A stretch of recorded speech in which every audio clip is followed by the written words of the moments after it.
দুর্নীতির প্রশ্নটা তো একটা এটা কাঠামোগতভাবে অনেকগুলো জায়গায় বিরাজ করছে এবং বাংলাদেশে সেই কাঠামোগত পরিবর্তনের জন্যই রাজনৈতিক সংস্কারের জন্য মানুষ লড়াই করেছে, জীবন দিয়েছে এবং একটা পরিবর্তন বাংলাদেশে এসছে।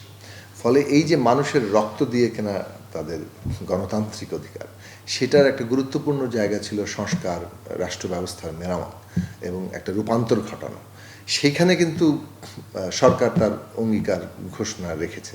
জুলাই জাতীয় সনদে যা কিছু অঙ্গীকার করা হয়েছে, ঐকমত্য হয়েছে, নোট অফ ডিসেন্ট সহ, সেই সব জায়গাগুলোতে সরকার কিন্তু ইতিমধ্যেই ঘোষণা দিয়েছে যে তারা সেটা বাস্তবায়ন করবেন। রাজনৈতিক সংস্কার জবাবদিহি আনবে এবং সেগুলো যাতে প্রতিফলন সমস্ত অর্থনৈতিক কাঠামোর মধ্যে তৈরি হয়, সেটা খুব গুরুত্বপূর্ণ অংশ বর্তমান সরকারের যে লক্ষ্য সেটার ক্ষেত্রে। কারণ হচ্ছে এই রাজনৈতিক সংস্কার বাস্তবায়িত না হলে, জবাবদিহির জায়গাটা না আসলে, দুর্নীতির যে পুরনো কাঠামো এবং অপচয়ের যে পুরনো কাঠামো, এই কাঠামোটা টিকে থাকলে সরকার কিন্তু তার নিজের লক্ষ্যই অর্জন করতে পারবে না। ফলে সরকারের কাছে তাদের লক্ষ্য অর্জন তো রাজনৈতিকভাবে খুবই প্রয়োজনীয়। সেই কারণে এইটা আবশ্যিকভাবে এই পরিবর্তনটা আনার ক্ষেত্রে সরকারের একটা অঙ্গীকার আছে। ফলে দুর্নীতি বন্ধ করা, অপচয় বন্ধ করা এবং যথাসম্ভব নিয়ন্ত্রণে এনে এই অর্থনৈতিক তৎপরতাগুলোকে এগিয়ে নিয়ে যাওয়া, সেটার দিকে আমাদের এই সরকারের চেষ্টা আছে। এখন অনেকগুলো জায়গাতে আছে, যেমন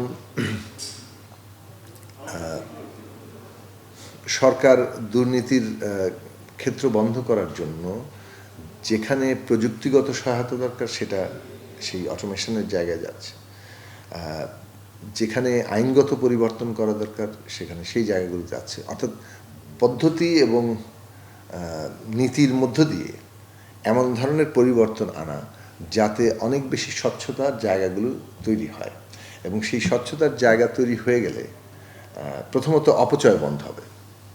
যেমন আমরা পরিকল্পনা মন্ত্রণালয়ের দিক থেকে সমস্ত প্রকল্পগুলোকে ইস্তেহারের সাথে 31 দফা থেকে যে ইস্তেহার পর্যন্ত যে পুরো পরিকল্পনাটা হাজির হয়েছে তার সাথে সঙ্গতিপূর্ণ করার চেষ্টা করেছে। চলমান প্রকল্প এবং নতুন যে প্রকল্পগুলো সবুজ পাতায় এসছে সেগুলোর কিভাবে আরও বেশি সমন্বয় করা যায় এবং সেগুলোকে সর্বাপেক্ষা ভালো ফলাফল দেবে এইরকমভাবে চিহ্নিত করা যায় এবং একটা নির্দিষ্ট কর্মসূচির আওতায় কতগুলো প্রকল্প আছে সেটাকে মানে বিবেচনা নিয়ে আসা যায়। কারণ অনেক ক্ষেত্রে প্রকল্পগুলোর যে একটা পরস্পর নির্ভরতা থাকে, সেই পরস্পর নির্ভর প্রকল্পগুলো একগুচ্ছ প্রকল্প আকারে একটা নির্দিষ্ট লক্ষ্য অর্জন করতে পারে, কিন্তু দেখা যায় যে একটা প্রকল্প তৈরি হচ্ছে কিন্তু তার সাথে সম্পর্কিত প্রকল্পগুলো তৈরি না হওয়ার ফলে ওই প্রকল্পটা সর্বাপেক্ষা ফলাফলটা নিয়ে আসছে না এবং এর মধ্যে দিয়ে একটা অপচয় তার ভেতরে মানে অন্তর্নিহিতভাবে থেকে যাচ্ছে। এই বিষয়গুলো আমরা স্বাস্থ্য থেকে শুরু করে বিদ্যুৎ থেকে শুরু করে বহু ক্ষেত্রে বহুভাবে দেখেছি। তাহলে এই যে পরিবর্তনটা করা, কর্মসূচির অধীনে একগুচ্ছ প্রকল্প যেটার মধ্য দিয়ে পুরো কর্মসূচিটা বাস্তবায়ন হবে এবং সবচেয়ে সর্বাপেক্ষা বেশি ফলাফল আনবে, সেই পদ্ধতিগত পরিবর্তনের জায়গাটা যাওয়া হচ্ছে।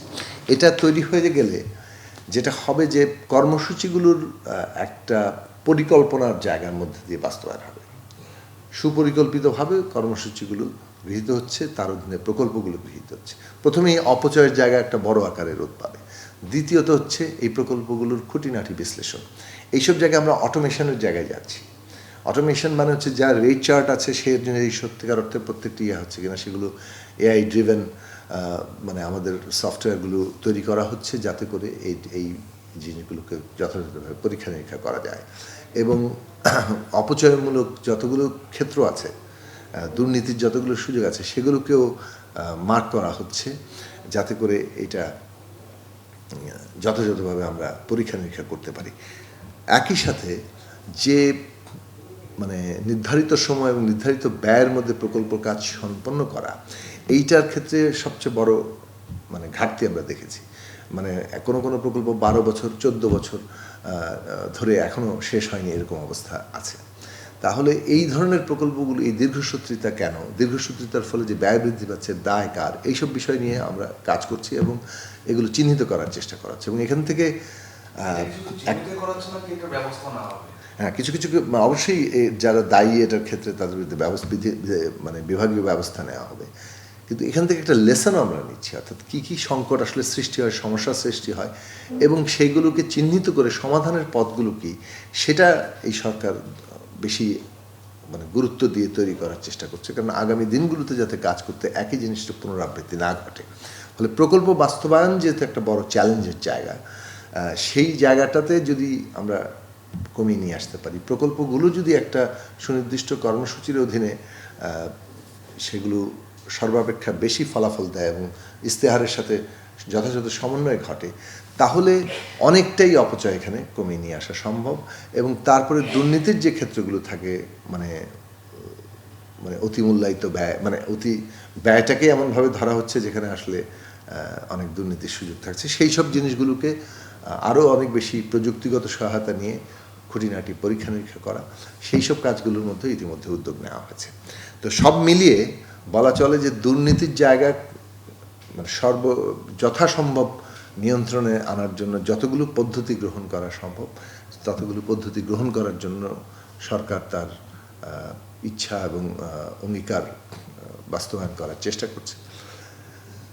কিন্তু বাজেট আসলে বড় না ছোট তার চাইতে বড় ব্যাপার হচ্ছে যে একটা প্রয়োজনটা কি, সেইটা খুব জরুরি। এবং যে অর্থনৈতিক অবস্থা আছে, যে কোনো বাজেট একটা কনটেক্সটে তৈরি হয়, একটা প্রেক্ষাপট থাকে। আমাদের যে বর্তমান প্রেক্ষাপট, অর্থনীতির যে বর্তমান বাস্তবতা, সেই প্রেক্ষাপটে দাঁড়িয়ে যে অর্থনৈতিক দিক নির্দেশনা দরকার এখান থেকে পুনরুদ্ধার করতে গিয়ে, সেইটাই অনুযায়ী বাজেটকে সজ্জিত করা হয়েছে। এবং প্রত্যেকটার পেছনেই যুক্তিগুলো হচ্ছে যে একটা পুনরুদ্ধার কাল পার হয়ে একটা সমৃদ্ধ উত্তরণ এবং পুনর্গঠনে যাওয়া। তো সেই জায়গাটাতে আমাদের মনে হয় যে এই অভিযোগগুলো খুব অর্থনৈতিকভাবে বিদ্যমান বাস্তবতা থেকে বেরিয়ে যাওয়ার যে নীতি কিংবা যে কৌশল, সেসব তার সাথে আসলে সঙ্গতিপূর্ণ না। এটা একটা ঢালাও রাজনৈতিক মন্তব্য।